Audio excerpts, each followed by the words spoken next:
Welcome to another video of Excel Crack. To start, on Data Entry form, find Settings and click Settings head. First, how to change your object or control. We have 4 different objects: text box, combo box, or drop-down list, date picker and time picker. Text box. In here, you can input any text or characters you want, such as letters, numbers, date, time, symbols, and many more, as long as it is under General in data validation.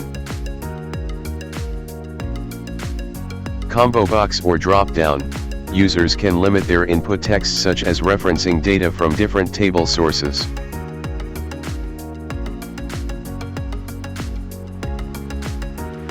Date picker. A long-dated format control, such as January 23, 1993. It limits users to date entry only and to avoid frequent input mistakes. Time picker. Just like the date picker, but in a time format. It also limits users to time entry only and to avoid frequent input mistakes. Data validation. Restrict the user to only use whole or decimal numbers. You can likewise leave the settings by its default, General. Row source column.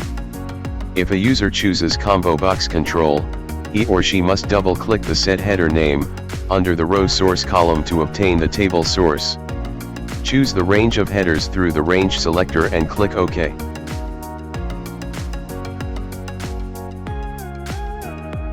Another thing is how to add or insert additional columns or fields.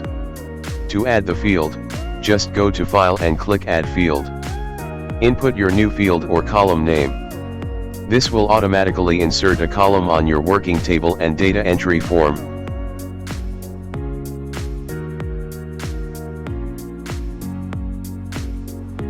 Lastly, if you wish to delete the existing field, select the whole row from the left edge and hit the Delete key.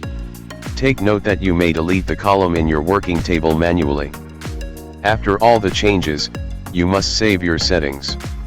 Click File, Save, and restart the data entry form.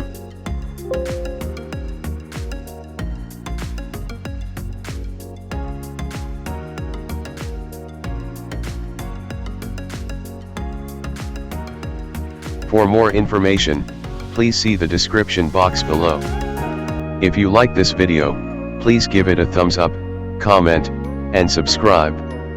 Thank you.